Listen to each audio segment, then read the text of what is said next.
শুধু পৃথিবীর সার্বভৌমত্বের মালিক আল্লাহ, এটা কোরআনে আছে নাকি? থাকলে বলবেন কি? শুধু পৃথিবীর।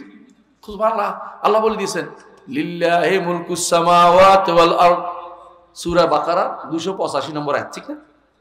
লিল্লাহি মুলক বলছে না, লিল্লাহি মা ফিস সামাওয়াতি ওয়া মা ফিল আরদ। অন্য আয়াতে বলছেন লিল্লাহি মুলকুস সামাওয়াতি ওয়াল আরদ। মুলক বলছে যেখানে, মা ফিস সামা, যখনই লাম আসে তো সার্বভৌমত্বের মালিক, বুঝছেন কিনা? কোরআনে কারিমে একটা নয়, কয়েক ডজন আয়াত দিয়ে আপনি এটা প্রমাণ করতে পারবেন যে মালিকানা কার? আল্লাহ। সার্বভৌমত্ব কার? আল্লাহ। সুতরাং আসমান এবং জমিন, শুধু পৃথিবীর নয়, আসমান এবং জমিন। পৃথিবী তো একটা গ্রহ মাত্র রে ভাই। আসমান এবং জমিনের মাঝে যা আছে সবই মালিকানা কার? আল্লাহ। আল্লাহ ছাড়া কেউ না। এটা কোরআনে কারিমে একটা আয়াত নয়, একেবারে পুরো আয়াত, সমস্ত আয়াত, আয়াত যেখানেই আল্লাহর রুবুবিয়তের কথা আসছে সেখানে আল্লাহ বলছেন এগুলির মালিক হচ্ছেন তিনি, এগুলির মালিক হচ্ছেন তিনি। ঠিকানে বলছেন লাম, লাম যেখানে আসবে লাহু লাহু লাহু, এর অর্থ হচ্ছে লামের তামলিক বলে, অর্থাৎ এটার মালিক তিনি। আরবিতে এটার অর্থ এটা হয়। কোনো বিরোধিতা কেউ করে নাই কোনোদিনই, এখনো করবেন না ইনশাআল্লাহ, আশা করে বুঝছেন। মালিক হচ্ছেন কে? আল্লাহ। আল্লাহ যাকে দেন তিনি মালিক হন। আখিরাতে আর কেউ মালিক হইতে পারবে না, কারণ তিনি কাউকে দিবেন না। তিনি দিবেন জান্নাতীদেরকে আলাদা একটা জায়গা তৈরি করেছেন, সেখানে দিবেন।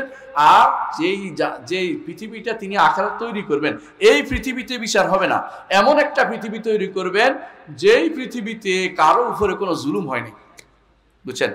যে পৃথিবীতে পাহাড় নাই, যে পৃথিবীতে লেখা নাই অমুকের মালিক, অমুক জায়গার প্রকৃত মালিক, এসব কিছু নাই।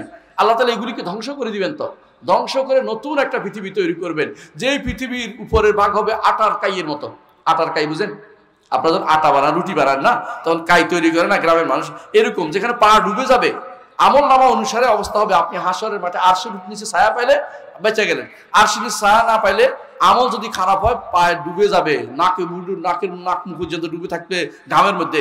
আর একটু কম হইলে, আমল না ভালো হলে একটু উপরে জায়গা থাকবেন, আমল যত খারাপ হবে তো ডুবতে থাকবেন। এই কঠিন অবস্থা হাসরের মাঠে থাকবে, এই নতুন এক পৃথিবীতে, যেই পৃথিবীতে কারো উপরে কোনো জুলুম হয় নাই।